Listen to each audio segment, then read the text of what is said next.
now proudly presented on SNME. That's Sunday night's main event. Heavy traffic during 4-5. Gotta hustle on your own time. Color people every port side. We just people from the north side. Want some teammates at the shore fine. Winter ready on the foe ties. What's going on, guys? It's your host, your boy, George Mackay. I am so excited because I'm sitting here with my absolute best friend.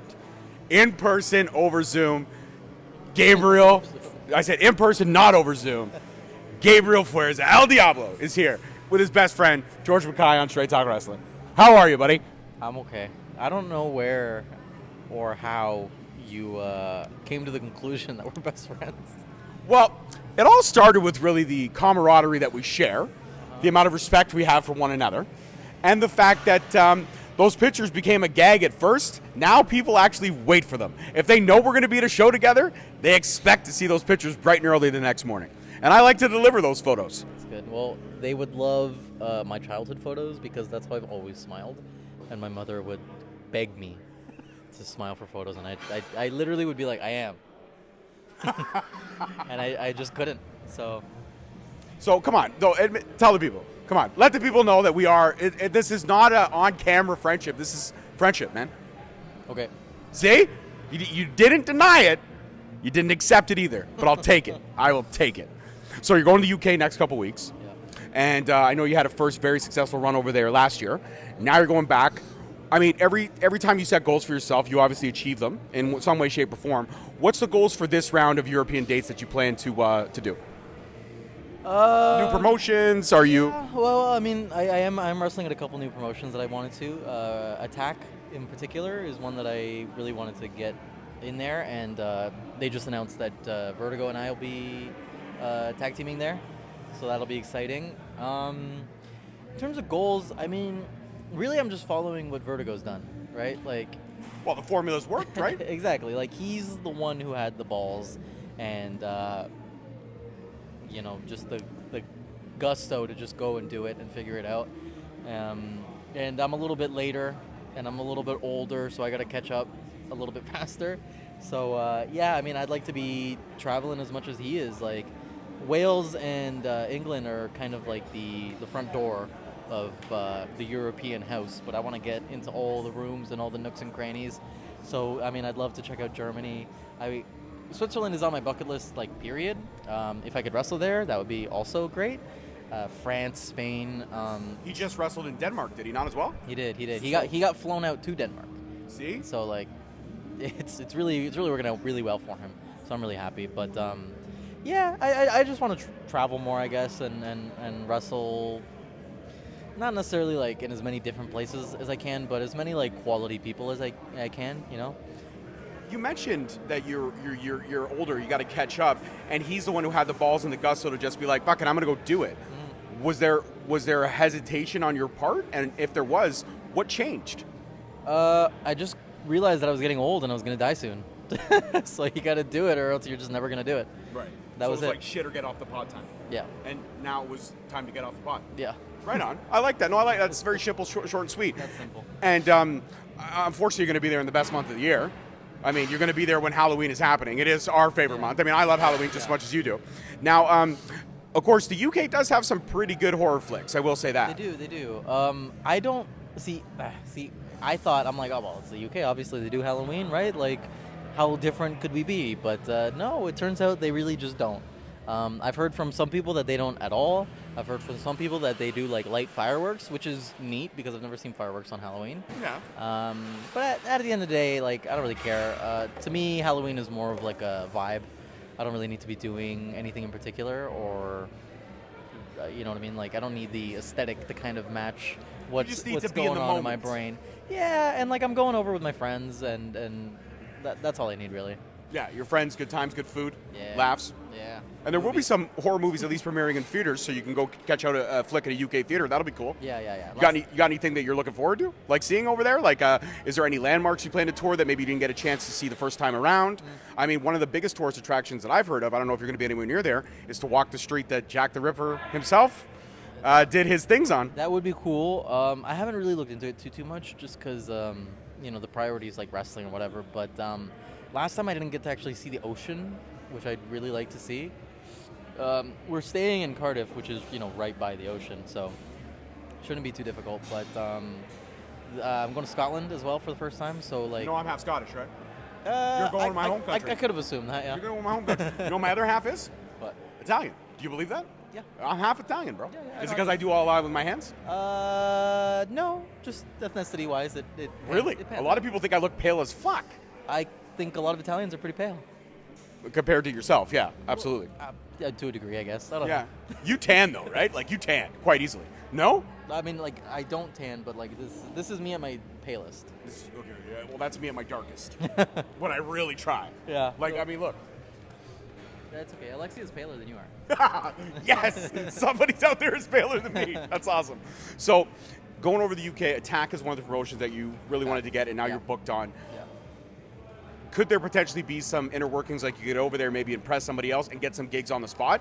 Is that usually what you hope for, or how it works, or do you try to book in advance? You always hope for, like, if you can get on, like, a progress, like, day of, like, that would be the dream, right? But most of the time, no. What I'm noticing is that most promoters in the UK book, like, months ahead of time. So the problem that I ran into the last time was that I kind of started to reach out, like, 1 to 2 months before, and that just wasn't enough time. Like, most of them were like, oh, sorry, like, we're full.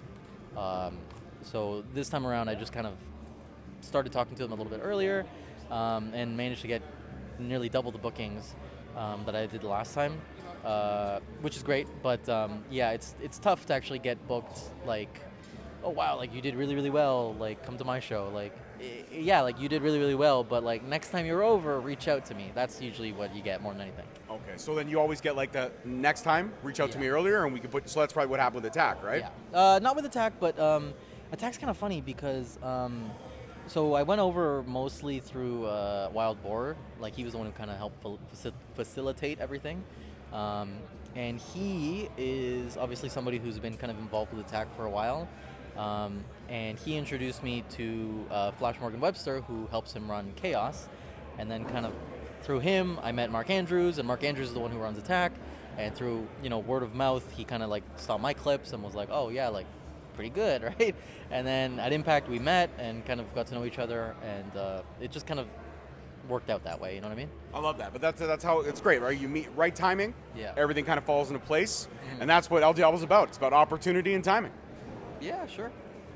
At least in my eyes. No, I like opportunities and timing, right? Here it is. Yeah, no, it makes sense. So when we talk about goals and aspirations and stuff like that, you've been a household name here in this scene for a while. And I don't like to big up anybody's ego, but it's hard not to with the matches that you've had and the ability and the stories that you've been able to tell. Okay. And I think you've exceeded the bar every single time, and I've been able to honored and privileged to call quite a few of those matches. Some of them my all-time favorite matches of all time. Really? And and it's not because you and I are best friends, it's just because it's a factual statement. Factual statement. You are that good. But we want to go through Europe, we want to tackle more. What about going over into Puerto Rico, going over into like the southern areas and stuff like that, going into Mexico? Like, do you have plans to go to that side of the world? Planning to attack the South Americas in any way? Mexico, yeah, potentially. I actually wanted to, plans kind of fell through, but my mom lives in Mexico, so the idea was to go visit her, get a couple bookings, and then, come back. Yeah, that's definitely something I want to do in the future, just because, like, it's the easiest place outside of Canada for me to get booked. I'm not a Canadian citizen. I'm a Mexican citizen, so, like, it's really easy for me to just, show up. So, yeah, that'll definitely be something I want to do in the future. Puerto Rico I've never thought about, but, yeah, why not? Puerto Rico does have a historic background in pro wrestling. You know that as well as I do, right? Mm-hmm. I mean, it also has some shadiness and darkness, like Bruiser Brody and stuff like that, but we don't have to talk about that. That's like Bruno. We don't talk about that. We talk about the good stuff. Yeah. But Puerto Rico, definitely, I think you would flourish over there for sure. And you'd be able to have some killer matches. And you're also not afraid to fucking bring a weapon in if needed. So that's right in Puerto Rico's wheelhouse for sure. I got to ask this, though. I think I've asked this a few times, and I don't think I've ever gotten a concrete answer.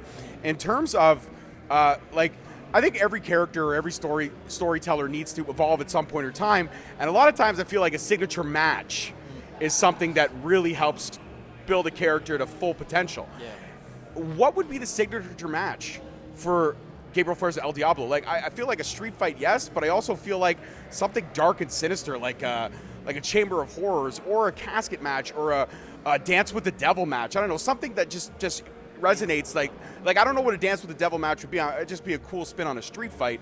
But if Gabriel Fuerza had his own stipulation match, like something to really finish a storyline, if it could be told properly, what would be the one in your wheelhouse? I've kind of had the idea of doing like a, I don't even know what you would call it, but it'd be like a bet match. Basically, I put $500 on the line that says I can beat you. Okay, like And a prize fight. Yeah, and if you're willing to match it, then we match it, and then we fight, and then the winner gets the money, right? Winner gets the money. Because at the end of the day, that's what, the Gabriel Fuerza character is. He's not as, like, satanic as people really kind of assume at first kind of glance, because, yeah, like El Diablo, like, whatever, that's the devil. People assume, 666, blah, blah, blah. But really, El Diablo's more of like a... You're a trickster. He's a trickster. Yeah. Think more like Loki with a gun. I like that. Loki with a that's a fire tattoo, bro. Straight up, that's a fire tattoo. Loki with a gun. Yeah, like really, I'm just trying to like take as much as I can with as little effort as possible. So, less is more for you. Less is more. I'm not much of a weapon guy. Like I'll do a street fight here and there. I do like it to finish off a feud, and maybe like that could be kind of woven into the stipulation. But at the end of the day, like what Gabriel Fuerza wants more than anything is to take something from you, and if he can take your money, then great. It's true. It's true. I always had a script that I wrote years ago because I did go to film school and I studied all that stuff. And one of my final projects was we had to write our own little short story and we had to film it. And what I wrote was the story that I wrote was called The Perfect Game, where a guy sells his soul to the devil to become a champion of some kind of sport, and then he ends up playing poker with the devil. And I wasn't sure I was going to spin it. Like I wrote the synopsis for it, but I never really finished out the script. I toyed with it here and there, but I always walked away to it, came back, walked away to it. But I wrote enough of a treatment for it to be submitted for my final project. But the only thing I remember really about it that stuck out to me was the final line, because I had it worked out where the guy was going to beat the devil at cards. He was going to beat him at one hand of poker. And he was going to beat him with like 4 kings over 4 aces, like just something dirty sexy. And the final line was going to be him, because I'm a big fan of like smoking shots in movies. Somebody lights a cigarette and does that slow exhale, and it's just dirty looking. It's just great. And my final line of the final line of this short story was going to be, I always will remember the night I danced with the devil, and I won. And that was just going to be my final line.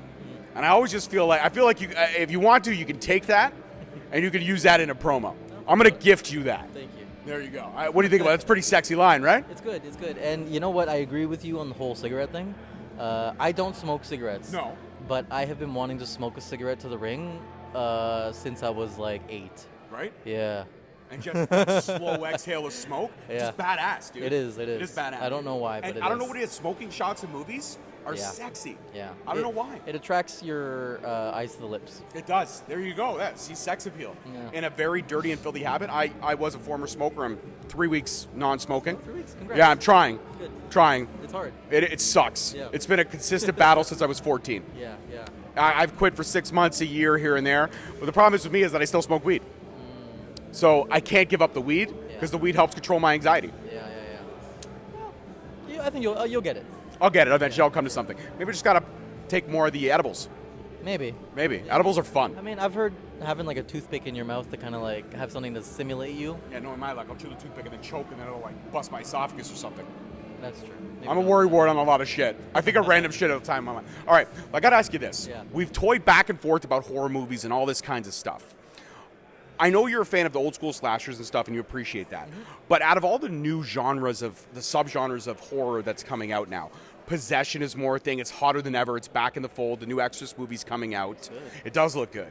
And then there's the stuff like Midsummer, which is very just does that complete 360 on you, and you know that they're eating people, but then when you actually see them eat it, you're like, oh shit, it's fucked up. So, out of all these little subgenres that are popping up, what is the one subgenre you're really enjoying in that thriller horror era? Honestly, those like A24 movies, I like them because, and like, I don't want to, so there's this new term that I've been hearing, what was it? It's like enlightened horror or like whatever. Yeah, it's like horror with something to say. Yeah, it's like IQ horror. Yeah, I don't like it because I think all good horror movies have always had something to say. Yeah. You just have to kind of like watch it. You really got to read between the lines. Yeah, like some horror movies, yeah, they're just dumb fun, and that's fine. But yeah, I like movies that you watch once and you're like, that was messed up, and then you watch it again, and you're like, oh, like I'm starting to pick up what they're putting down. You know what I mean? Like Midsummer entirely. Like, do you know what that's about? It's about the dangers of white supremacy. That whole movie is about the dangers of white supremacy. See, I would have thought it would have been the dangers of bigamy and incestuousness because they keep it in the bloodline. So I thought it would have been about like not allowing someone within your close-knit circle. I thought I actually didn't see it that way. I saw it as a tale on what bigamy can do if you like. Well, that's the beauty about art, right? Like, it's subjective, and even though the director had it in his head one way, you can take it like a totally different way, right? Right. That's the beauty of it. I just like movies that have something to say. Yes. So yeah, like The Midsummer was great. Hereditary was good, although I don't know how I feel about like the last act. I haven't really watched anything honestly too recently. I missed the new Evil Dead. I saw it. It wasn't anything to write home about. Yeah, that's too bad. I did enjoy The Nun 2, though. Oh, Cassie and I did that. go to see The Nun 2, and it was pretty decent. Way better than the Yeah. first one, I will say that. Okay. Yeah, no, I haven't seen it. I look forward to seeing the new Exorcist. That looks like genuinely spooky, but it might just be the trailer. Yeah, I'd say that's about it. Yeah? Right? Like, yeah. So right now, if you had to pick something, you would say this enlightened horror, metaphoric horror is kind of what you're leaning towards. Kinda. I just... It also brings such, like, pretentiousness to horror movies that I don't like. It's very uppity. It makes you feel almost uppity when you're watching these. Like, these are so above me. Not really. It's just... Some people will take it that way. They'll be like, oh, like, I only watch these kind of horror movies. Right? Like, that's what I don't want. Yeah. I like them, but it's like with anything else. Like, the fans of these things kind of sour me on them. Yes. Like, I like wrestling, but sometimes wrestling fans can be annoying. I like a particular band, but sometimes that band, the fandom can be a bit much. Or like, you know what I mean? Like, it only takes a couple people to kind of... It's that one bad apple spoils the Yeah. bunch. No, I get you. I'm the same way. Me, I like what I like. You like what you like. We can coexist fine. Totally. It doesn't matter. We don't have to like everything. Yeah, it's like the whole like AEW versus WWE thing. It's like this is not a battle happening in anybody's mind except for fans. Yeah. Just and enjoy it for not what all it is. fans, but yeah, just it's good wrestling. Like, what are we complaining about? I feel like, and I think you might agree with me on this statement. Maybe you wouldn't. I feel like the internet has ruined pro wrestling. The internet has ruined everything. That's true. I'll give you that. I am very grateful. It makes me sound so fucking old, but I'm very grateful to have grown up in a time where I didn't have access to the internet Me too. or like phones or anything like that. Partly because like it's so hard to live in the moment now, but also because I remember like kind of being like, wow, like, oh my god, I can text my friend, like that's the coolest thing ever. And yeah, it would take 5 minutes to do one text because you had to You had to click the button 3 times to get the right letter. Exactly. But like I remember it being like really interesting and really like wow. But now it's like, man, like kids are such assholes because like they have this little computer in their hands and they think they're smart. Yeah. They're so damn dumb now. Yeah, everything's dumbed down. Yeah. You know that my daughter's in high school now, and they're bringing back cursive writing. Oh. They're bringing it back now. Uh-huh. Before it was, when we were kids, I had to learn it. You had to do it, yeah. You had to learn it. I remember grade 4, 5, and 6, you were fine-tuning it. Yeah. By grade 7, you better be writing in cursive or you're fucked up. You're done. Yeah. So, like, but now it's like, oh, we're learning cursive, and it's so weird. It's like, it's not that weird. No. But you know, the funny thing is that even now, since I don't use cursive in my everyday life, I've forgotten how to do some of the letters. Yeah. Like, I know how to do a Lose it. G because it's in my signature. Yeah. I know how to do an M and a small n, C's and K's, Y's. But Z, I forget that Z has that double squiggle. Yeah, it looks like a hot dog on top of another hot dog. It's weird. Yeah, it's so weird. like some of the cursive, if you don't use it, you lose it. So that's the thing, right? I feel like we grew up at a time where everything was more, because it wasn't so easily accessible. Yeah. You Meant more. appreciated these Yeah. things a little bit more. Totally. Yeah. And then you didn't always have to like, read people's reviews on shit or people's comments and stuff like that. So, yeah, the internet's been good in some ways, but it's ruined a lot of stuff. I would agree with you on that, 100%. Yeah. Well, on that note, best buddy, pal of mine, friend, thank you so much for this finally first ever live in-person conversation. We've had many, but they've all been over Zoom. Yes. They've all been over Zoom. is And this actually, like the first 5? time, this is 6, the first time we actually did a phone call conversation. Oh wow, like no video or nothing. No, because I was like, no, I'm against YouTube and against video, and I'm just going to do a straight audio podcast. And then I woke the fuck up and realized it's better to do these things. Yeah, probably. Yeah. The ring light's nice. The ring light's nice. Amazon. Really? $20. $20. You came with $20. the whole stand and everything? The whole stand and everything. What about this thing? This thing here, Yeah. $20. Yeah, I need one of those for $20, man. promos and stuff. After we get off, I'll be more than happy to show you my purchases. Okay. All right, perfect. Deal. That's it. See? Thanks, bestie. You're welcome. Ah, he acknowledged it. All right, guys, there you go. All those Ontario indie fans, suck it. I got acknowledgement. Peace, love, and wrestling. We'll see you guys next week. Peace. Thank you so much for watching. Please don't forget to like, subscribe, comment, and turn on that notification bell so you get notified each time we post a video. Alternatively, you can check us out on all podcast platforms and hosted on Podbean. We are also available on the SNME Network. That's the Sunday Night Main Event Patreon. Please feel free to check us out there as well. And don't forget to follow us on all social media platforms at _Straight Talk on Twitter, at Straight Talk Wrestling on Instagram, Straight Talk Wrestling on Facebook, Straight Talk Wrestling on TikTok, and of course, you can check out all our merch at ProWrestlingTees.com. I don't need a nigga.